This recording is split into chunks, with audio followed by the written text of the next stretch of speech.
to Southland Regional Association of Realtors podcast, and I am so excited today to introduce our president of 2025, Anthony Bedgood. Hi, thank you for having me. Yes, thank you for being here. And our 2025 president-elect, Nicole Stinson. Thank you. And they're taking time out of their busy schedule to come and have a conversation and kind of just let you guys get to know them a little bit. So we'll get started right away. I have a couple of questions just to get the ball rolling. So, nothing that's going to, I'm really interested in kind of going back a little bit. Mm-hmm. We know that, you're in leadership with the association, but you've been in the industry a minute. And I think that we'd like to know, Anthony, we'll start with you. What inspired you to get into real estate? How did that even begin? Namely money. No, I'm just kidding. I was in sales and in aggressive sales industry for a very long time. I was actually a buyer for a scrap metal company.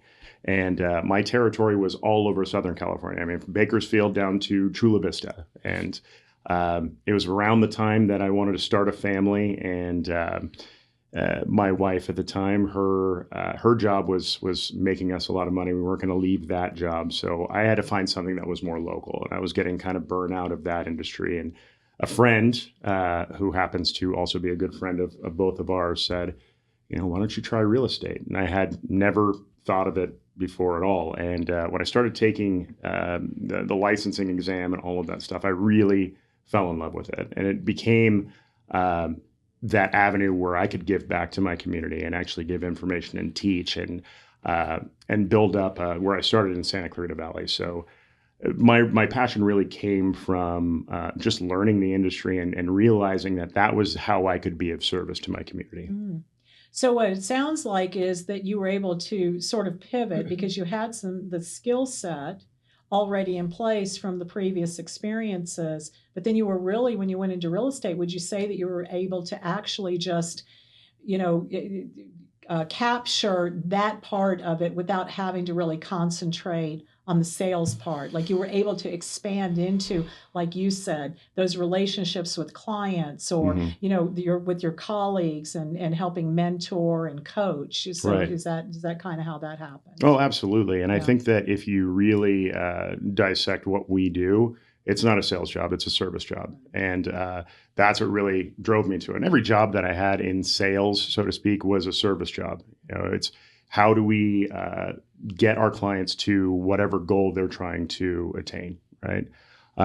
So it, I went to college initially to become a history teacher, and I found out how much they make, and but I don't make much more as a realtor either. So, but yeah, I think my heart has always been in service, and I think that this is a great industry for connecting. We are a very connective industry. We have to, we're helping people attain the American dream, so to speak, right? Mm-hmm. Sometimes we're helping people in their most dire of situations, right? And we are the people that can get them to that next phase, whatever that is. So when you look at it like that, it doesn't feel like sales to me. It feels like we're taking care of people, and that's what really drives me.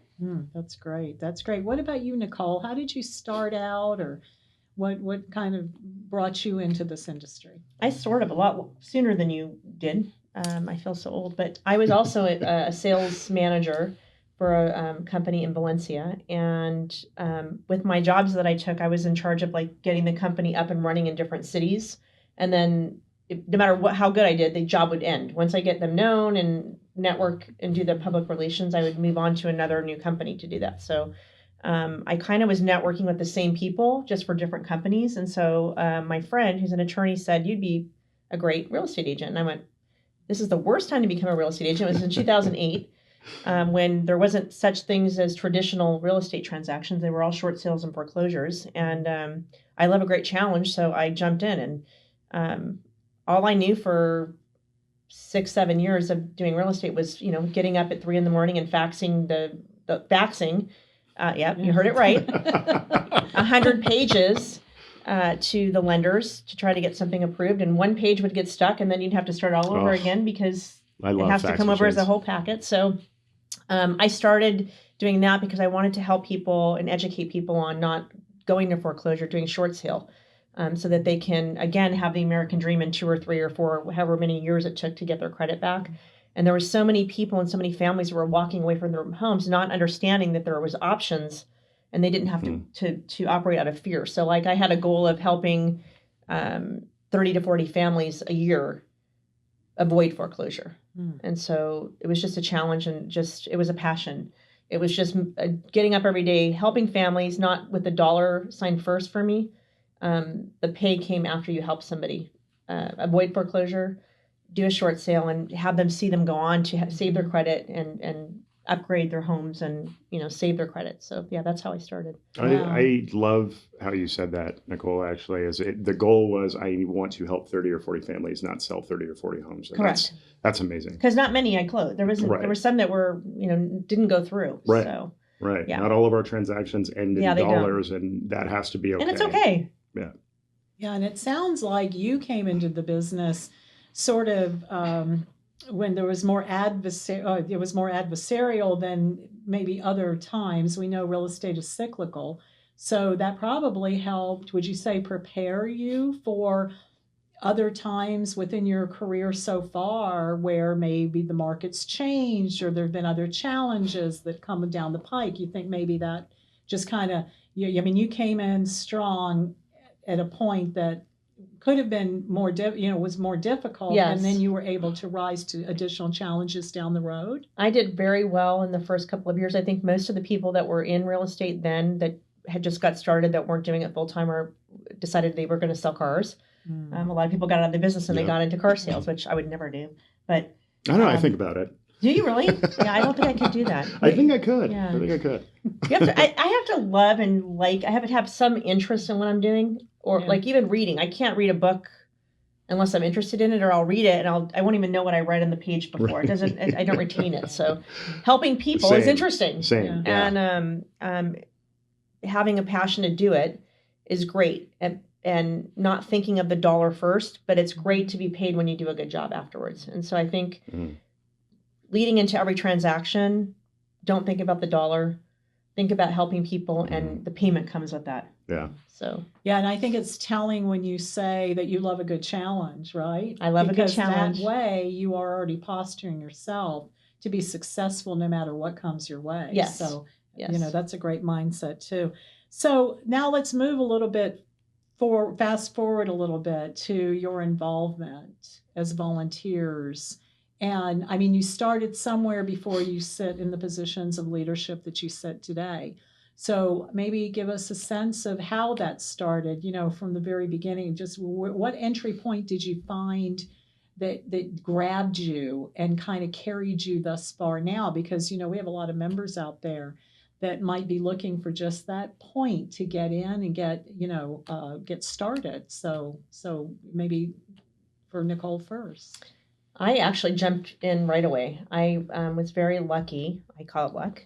I was invited to an MLS networking meeting 16 years ago. And I think it was even before I passed my test. They knew that I was sort of mentoring into getting my license, but helping people and shadowing people before I even got licensed, and loved the networking aspect of it and got licensed. And I think 1 or 2 months after I got licensed, there was a council person that had resigned. And back then they just filled the position. So I didn't have to have the, what we have to have now, the criteria. I got in right away, and I just loved it. I love being able to, I learned so much, and I think it elevated my experience, and it gave me more juice to keep going and like just take it all in like a sponge.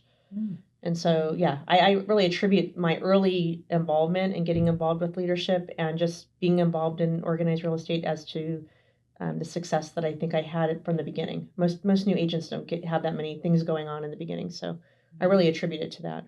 Great. Yeah. What about you, Anthony? Well, it's funny is that Nicole has a large part to play in this story because it's very similar in that networking sort of arena. And she was running the networking group when I first joined the industry. And back then, she would make you, if you were new at the meeting, you would have to like stand up and sing or run around the room and dance and do all these things just to, I thought it was very embarrassing, but it gets your feet wet in an industry of engagement, right? So it was like, she's like, don't be afraid, do whatever we say. And I think I had to run around the room or I didn't say something do crazy whatever like, we say. I like, did no, that. No, it wasn't like a hazing. Let me I was gonna say, let it me sounds clarify. like a college initiation. But we have to be in this industry comfortable with being uncomfortable, and I think that was a really good first lesson of like, hey, we're all in this together, and don't be embarrassed, stand up and participate, and I dreaded that moment that I was called on, but But it you probably was felt more welcome afterwards, because when I went to 100%. mine, everyone was 100%. very,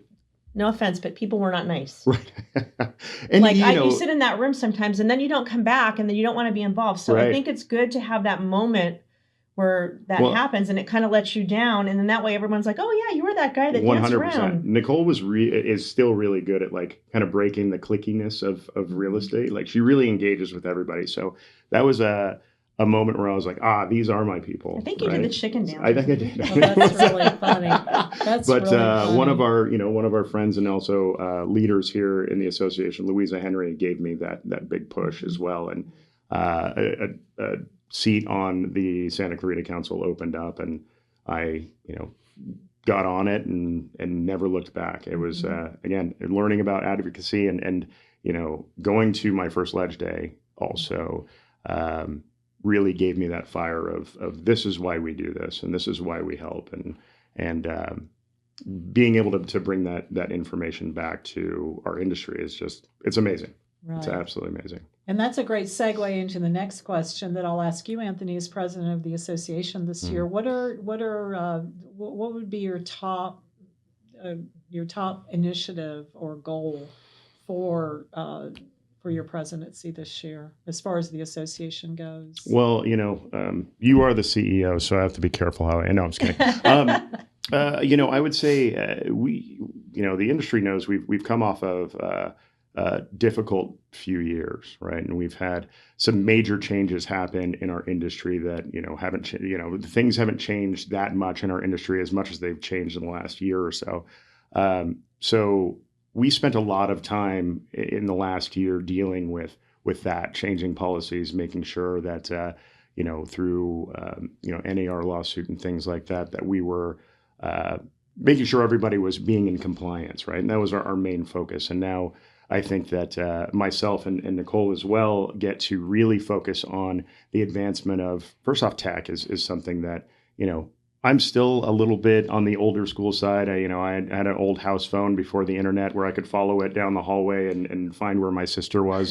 So, I remember my house without a personal computer, but tech is very important to me and learning about it. And, and I think it's important to our membership, but also just at a more grassroots level is getting belly to belly with our membership. And I think that we now have the opportunity to do that now that we've gotten over the hump of the last couple of years. So that's my biggest priority, is engaging our membership and making sure that everything we do is for their benefit and they know about it. Yeah, that's great. And I think that they appreciate that. I mean, they do look to the association to be able to provide tools and communication and information that they need, because, the goal is to get them out there in front of their clients and make sure that they're putting their best front forward too. Yeah. And be able to conduct business. So that's great. So, I'll ask you this question. What have you found to be the most rewarding aspects of being in leadership thus far? I know you're president-elect this year, you're going to be president next year, but this is a trajectory that you've been on. So yeah, speak a little bit about that. What's been the most rewarding for you? Well, for me, first of all, you're talking about advocacy. I was I'll be the first to admit, probably the first 10 years that I was in leadership, government affairs would come up or anything about politics, and everyone would look at me and I would be out. I'm like, the minute you start talking about any bills and I would be out of the room, not realizing, it took me a very long time in leadership to realize how important it is. It's probably one of the most important things in our industry. And so that was, sorry for all the clients I had the first 10 years that I wasn't able to help you. You lost me at government. I wasn't able to answer any questions or advocate for my clients. So for me, that is right now the most rewarding, getting involved, understanding how powerful our party can be, with bringing the needs of homeowners and homeownership to Sacramento, to our politicians, and fighting and seeing actually things change with the fight. Like, one voice can make a difference.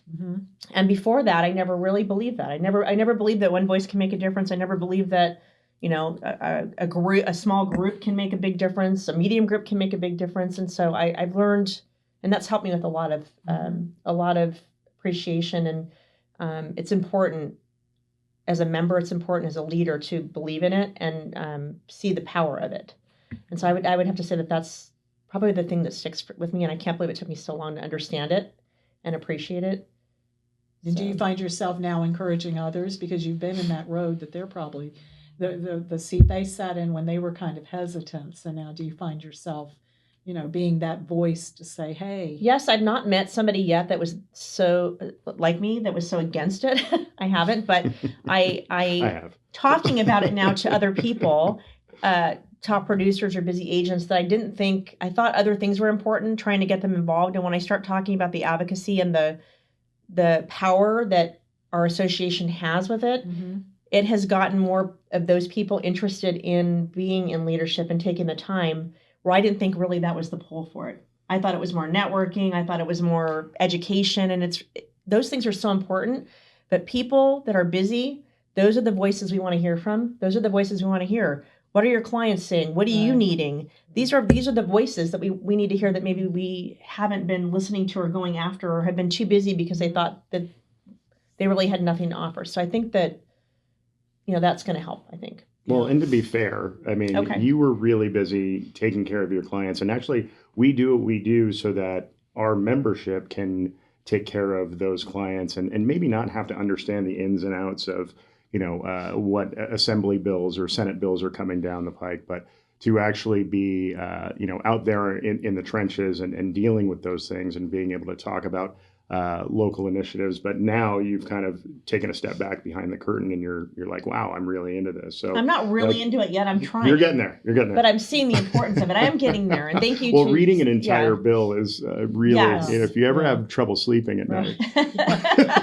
That goes Which I do. that goes back to when she said, I read the page before. Yes. And I have to go back and read it again. I read the first Just tell me paragraph if and it's the last good, paragraph. and if it's not good, and why. I'm good. So we might make this the last question, but I think it's an important question for people. You know, as much as we talk about real estate, and that's what we're doing today in the industry, and you in leadership, and you know, your professional side, you have families, you have, you know, lives outside of that. How do you balance your work-life balance? And I ask that question too, because we know that real estate is not an 8 to 5 situation, right? So how do you manage that? How do you make time for your families, for yourself, for the interests, for the hobbies that you enjoy outside of real estate? Time? No. Vodka. I don't balance. I don't balance it. And I'm going to tell the truth, because I have a podcast on telling the truth. Mine, I have no balance. Okay. Mine just all, it's all stirring in a pot together. It's like stew. It's all together, and I operate best that way. I operate very well with chaos, and when it's too defined, and too scripted, I don't do well. Yeah, there's a whole lot of that I agree with, right? I've always been the guy who has to have a lot of spinning plates. And if I have one, I get bored of that one and I'll walk away from it. So if I don't have a lot of things to manage, then my brain doesn't work that way, right? But balance is becoming important in my life, where, you know, it doesn't have to be so chaotic, and, you know, you have to spend time. You know, I have a young son, and, you know, and he's so cute too. Thank you.